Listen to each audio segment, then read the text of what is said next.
Hello, welcome everyone. Welcome to Axmawe Media Network. My name is Wale. I am your host for this program. Today we have a special guest. He is known by VOR, the Voice of Reason. He has a YouTube channel called Military and Foreign Affairs. And please subscribe and share his channels. He's been covering this conflict since the beginning, Tigray, Ethiopia, Eritrea conflict. Thank you so much. And the Voice of Reason. Welcome to Axmawian Media Network.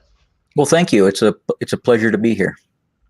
Awesome. So since I follow you this conflict, and when did you start? Did you have it before this military and foreign affairs network, or how Well, you started? And do you have like before that? And yeah, so Military and Foreign Affairs Network went alive, so to speak, in the middle of 2020, so last year, and the whole idea was really to talk about foreign and really military affairs that the mainstream media was not covering. The media has become incredibly politicized, and a lot of events that are happening around the world, even in the United States, are no longer being covered, unfortunately. yeah, definitely. Yeah, and audience, he is a former voice of reason. He's a former VS military, and he is also working in law enforcement and paramilitary organization. We will discuss more the technical analytical of the conflict between Eritrea, Ethiopia, and Tigray against Tigray. So my next question is. The geopolitics in Horn of Africa has been unstable for a while, and but Ethiopia was relatively stable in fact in a good economic path for 3 decades. But now Ethiopia become worse. In fact, it invites foreign force to its own territory. So, what do you think the reason? What do you think behind that? And what do you think like the cause for that, especially in the Ethiopian situation? Well, I think given the world environment, I believe that. So if you look back in retrospect and you look at what happened in terms of the federal invasion of the Tigray region back in 2020. If you and again, this is kind of the information that you get from the mainstream media. There was an attack by Tigray regional forces against the Ethiopian Northern Command, but the problem with that is they don't talk about the fact that there was an immense buildup in very in-depth conversations that were taking place between Abiy Ahmed and Isaias Afwerki prior to the so-called law enforcement operation. So when you listen to the media, be it CNN or whatever media outlet you're listening to, the cause of the conflict is directly corresponding to that attack on Northern Command. But the problem with that is, again, there was a very significant military buildup prior to that event, and it was very aware to the leadership of the Tigray region that something was afoot, something big was about to happen.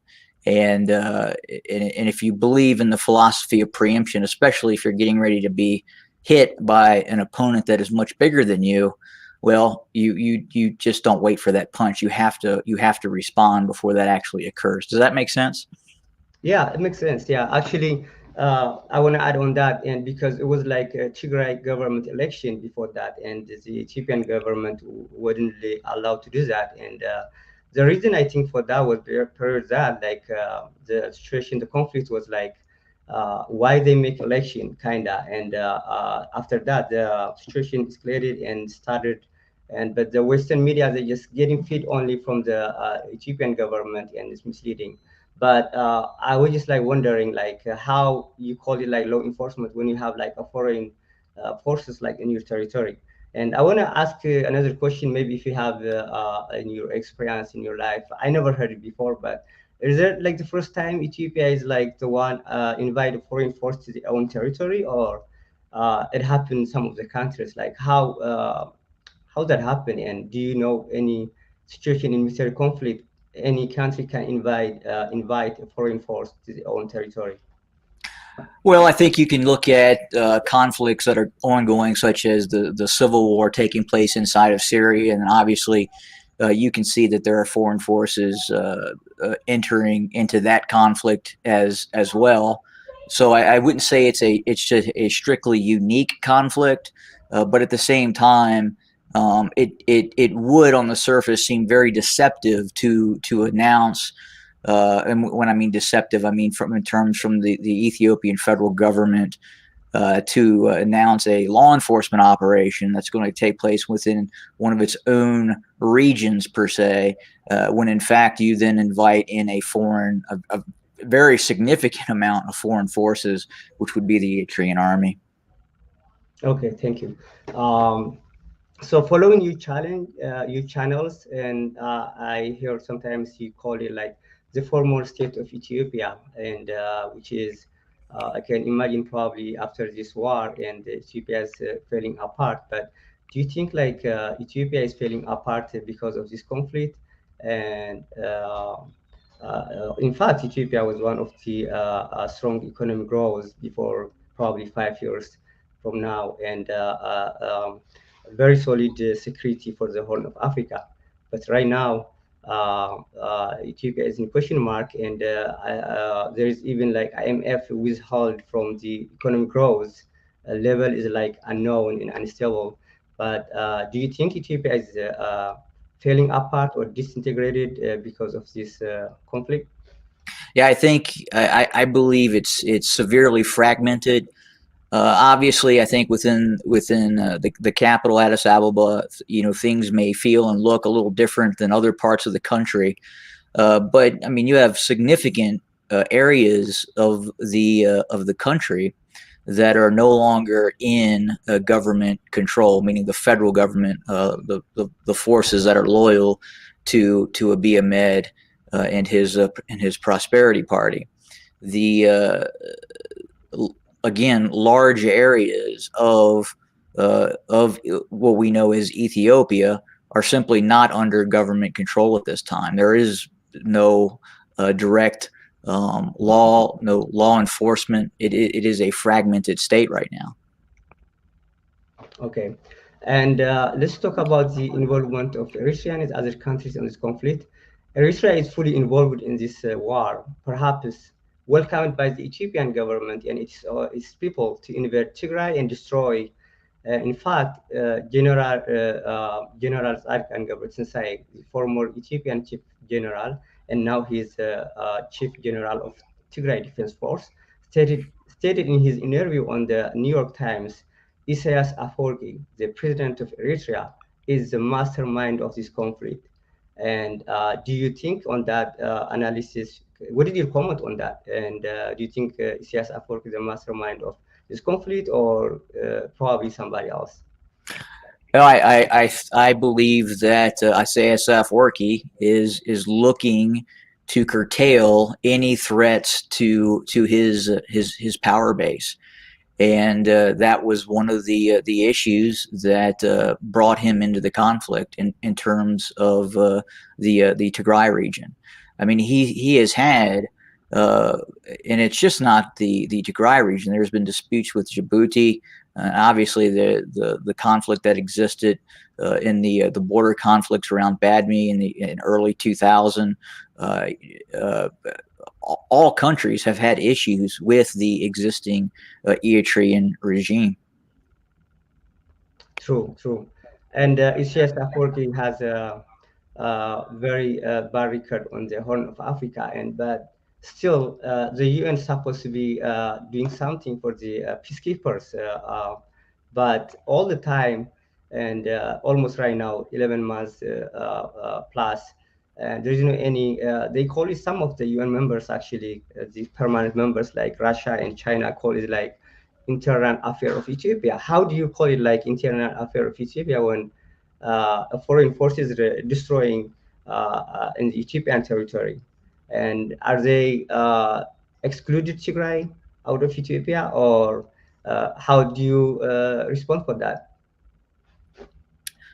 So yeah, in regards to the what you would call the international community, the United Nations responding to this, again, the world is really fragmented right now, and we're at the point where we're kind of entering a phase of a new Cold War, where you have uh, different very powerful nation states that are actively working against each other. Obviously, you have China, you have the Russian Federation, the United States, and they are not working together, obviously, to resolve any sort of conflict that may or may not be happening in any point of the world. They're more or less looking for allies at this point, and you're either in one camp or you're in another camp, and that's what's happening. That's the cause. While you're probably not seeing a lot of international attention in terms of people doing something about this conflict, because they can't. Okay. And on this conflict, in fact, there is so many actors participated, Tigray, Ethiopia, Eritrea conflict. Some of them, they call it like genocidal war on the people of Tigray. And there are many actors participated, and which is ANDF and Ethiopian National Defense Force and Eritrean Defense Force, all Ethiopian regional forces total, and particularly large number of Amhara forces. On the top of that, there is other countries like United Arab Emirates drones, and recently Iran and Turkish drones as well. And why are those countries participating on this match? Just Tigray is only like 7 million population region, and whereas all actors like participating on this war, do you think this is like just helping Abiy, or do they have their own benefit, or is this because of Isaias relation with the United Arab of Emirates? What do you have on that in the military analytical view? So these foreign actors, and you referenced the United Arab Emirates and whomever else is helping the federal government, the Abiy Ahmed regime. They're not doing it because they like Abiy Ahmed. They're doing it because they're going to obtain some sort of benefit, whether that is some sort of resource rights within Ethiopia at some point. They're going to benefit financially. Also, you have to look at the strategic equation as well. The Horn of Africa, Eritrea, that is a very vital point on the planet, obviously. And especially when you look at China, you look at Russia, they are trying to position themselves where they could possibly have an advantage against the United States. But again, it's two pronged. It's strategic, and it's also forward facing, economic as well. Mhm.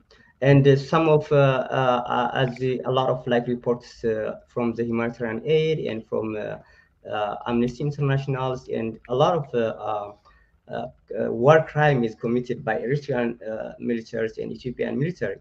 But so far, and we don't see a lot of things come out from TDF. In fact, they're doing discipline-wide and against of all these forces. But some of the Western media, they still label them like as rebels. And since even though they have like the best generals being like in the whole Africa, like General Tzadkan Gabriel, they still label them as the rebels take out of Ethiopian military or Eritrean military. So is it? Do you think like in the Western there is like misleading information, and in the background, the history of Tigray, the history of the military Tigrays, and the goal and or the defense for their people's survival? There is like misinformation. That's why they just label them like rebels. Or what do you think on that? Well, I think depends on what media outlet you're looking at. I think by and large, most what you would define as mainstream media organizations are simply uneducated. They don't understand that part of the region. They don't understand what's going on, and they really don't have any interest in covering it. So they're taking any information that they have, and they're basically parroting that information without really deep diving into what is actually going on. And that's important to really understand and know. I don't think it's the fact that they're just they're intentionally, well, I guess you could say they are, uh, because they're not willing to kind of deep dive into the issue and understand what's really going on and what really occurred. Okay, so you saying like there is like they don't have that much information what's going on over there, the background and the cause and the strengths of the military and the motto, the goal. They don't have all this information. They just like ramp it up what they got, right? Correct, and there's just a kind of an unwillingness to report it, so to speak. Got you. Yeah, and actually, yeah, and Ethiopia itself is more than 100 plus million, 110 plus million, and Tigray is on 7 million people. And beside that, as we know, there's Eritrean and Ethiopian military is like one of the biggest, it was like 5 years ago, one of the biggest, strongest military in Africa. And Eritrea is about that like third or like fourth strong military in Horn Africa. And beside that, there is all regional forces in foreign actors like UAE and but do you think there is so many wars like probably in the military analytical you may see before? Do you think this is like the most unbalanced war? And in your observation, would you observe so far in terms of numbers, techniques, power balance of these like Ethiopian and Eritrean and original forces and or other like modern drones versus like TDF. No, it is an incredibly unbalanced conflict when you look at what is actually happening right now. You have a region, the Tigray region, which is really besieged on all sides. You're looking at the Eritrean army, and I call it the despotic regime of Eritrea, because unfortunately that's exactly what it is. It's never experienced any form of democracy. They've had a strongman dictator for the last 30 or so years, and you look at it, it's a very Spartan state with mass conscription, with individuals serving up to 10 to 20 years, and basically indentured servitude to the state within the military apparatus. And that military apparatus is incredibly large for its reported population. And we don't even know what that population really is, because it's such a closed regime. It's really more in lines with what you see in North Korea. And then at the same time, you have the Ethiopian federal military. Again, very very large manpower pool to pull from, 100 million plus people. So you have Eritrea to the north, to the south you have the Ethiopian federal forces, and yeah, it's an incredibly imbalanced scenario in terms of what the Tigrayan Defense Forces are faced with. Gotcha. Yeah, and besides the Ethiopian Eritrean forces committed a war crime on the people of Tigray. There is so many reports, credible reports come from the humanitarian aides and Amnesty Internationals and UNs, and a thousand of people uh, become a victim of that gang rapes and looting, a lot of things. And after, I think the operation of Alula, and there were so many more than close to 7,000 like prisoners of wars from the Ethiopian military by TDF when they captured the capital of Tigray, Mekelle. And after that, we keep seeing, and officially they send to the Red Cross and they take care of them. Probably you may not like watch the local medias of from there, but there is even some prison of wars in Mekelle. They celebrate their birthdays over there, and they send messages and hello, I'm fine to their family. They are in good condition there, and so the TDF, in short, it doesn't take like as a revenge or according what Ethiopian and Eritrean militaries committed the crime in Tigray. In fact, they become so disciplined. And so, do you think like TDF can play a key role in stabilize it for the region of Horn Africa for the future? Could be, for any military strengthness. I think the science of military like discipline is the key. So the discipline, I think if they have support, they have the technique and the capability as well. So do you think for the future there is a good chance of like TDF become like a key role to stabilize the Horn of Africa? I think once the conflict has resolved itself, and unfortunately, I think we're a long way off from that possibly. And but to answer your question, I would say yes. It could be.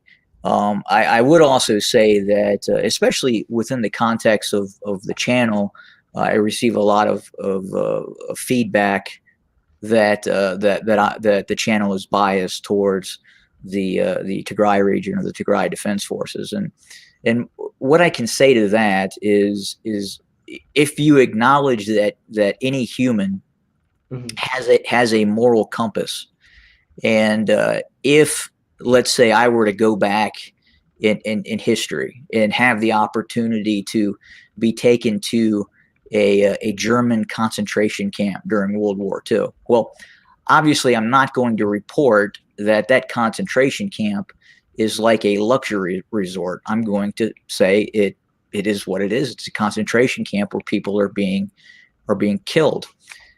Now, if you look at what's going on inside of the Tigray region, when you hear reports, and this is one report and that has been confirmed that really resonated with me, and something that I could really never get my head around or even think of before until I actually heard it in within the scope of this conflict, in which we were hearing about Eritrean, Ethiopian federal forces forcing family members to rape other family members, sexually assault, having fathers sexually assault daughters. I mean, that is just reprehensible. I mean, and at a certain point, you have to have a moral compass where you say, okay, this is not right. This is wrong.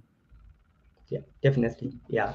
And following your channel, the Military and Foreign Affairs Network, and usually the reason like people they like you credible on that is like you put like the right maps and the satellite images. And I want to ask for that to make clear for the audience as well. And do you get your information is like even some of them I'm impressed with your pronunciation of the places over there. And would you get the information more?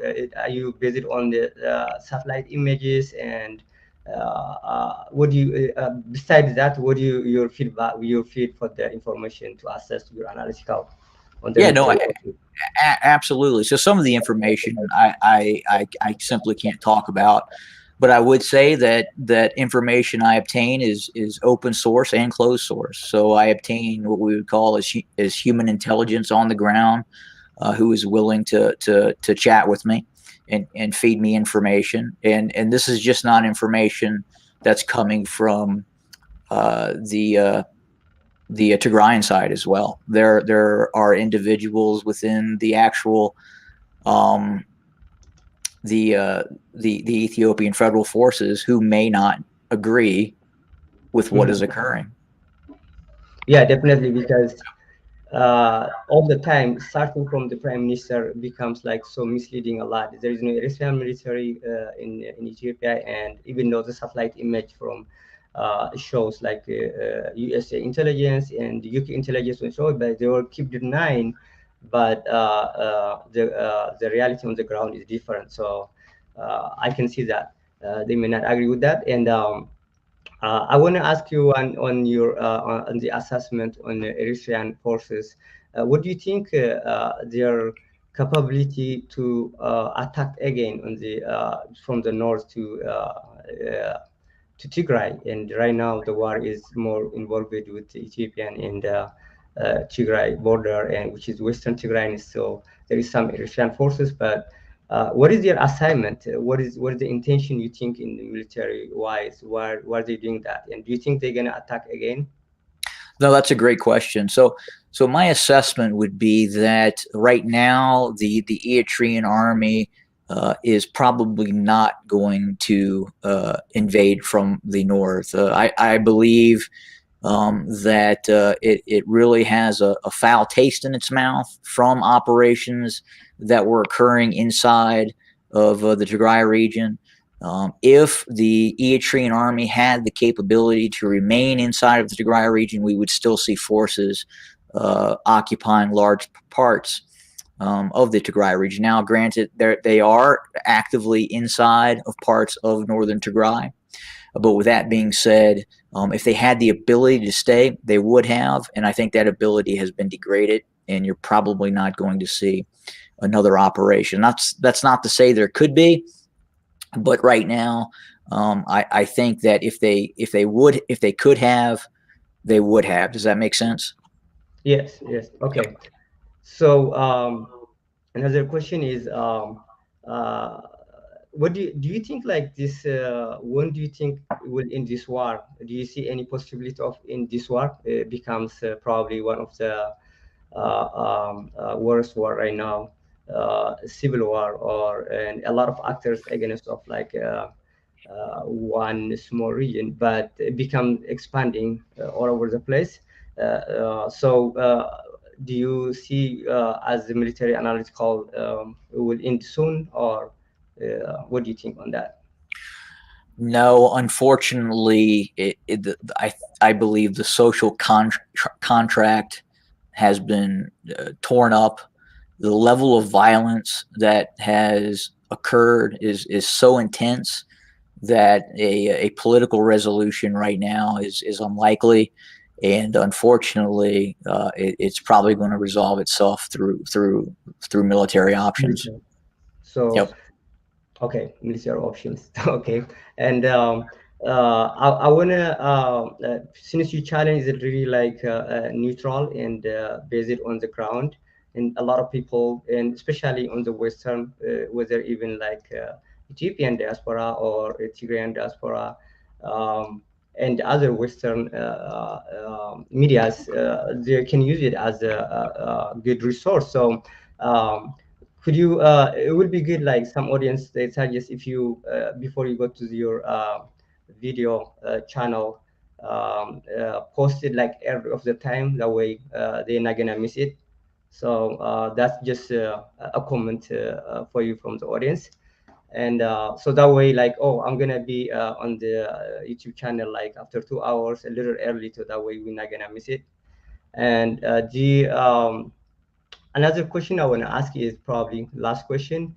Um, you say probably the this war made it like military victory, whether one side, but to stop this conflict, and I mean the Western USA and especially US and like European Union states keep saying like constant for 18 months, I mean for 11 months right now.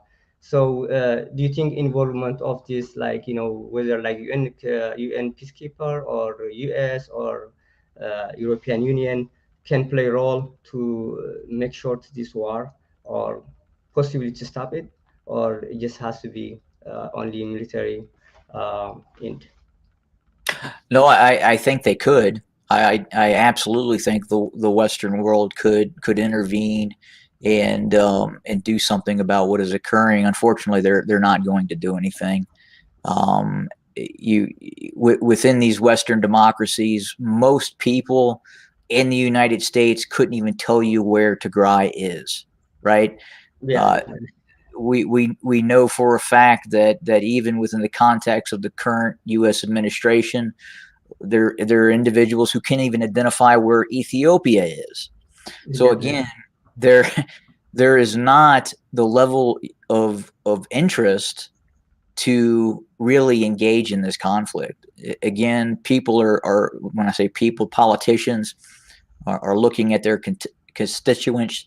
They are, and they are going to act upon who's voting for them. And unfortunately, people are just not paying attention to this conflict.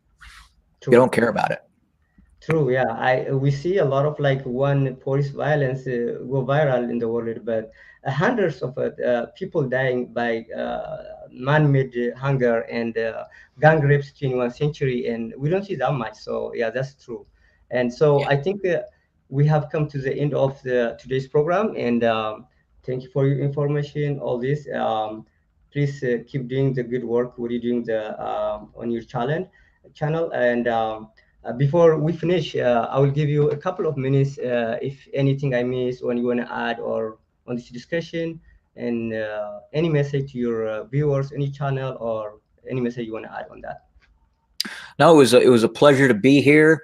I would also like to just reach out and say thank you to all the viewers from Ethiopia, from the Tigray region, whether there or expatriates here in the United States that have contributed to the growth of the channel. I truly appreciate your viewership. I try to answer as many comments as I possibly can. If you have any questions, feel free to reach out. But again, but really, I say thank you for your viewership. I really do. I appreciate it. Appreciate it. Thank you so much, and being a guest in our Axmawet Media Network. And until next time, thank you. Yes, thank you. Bye bye. Bye bye.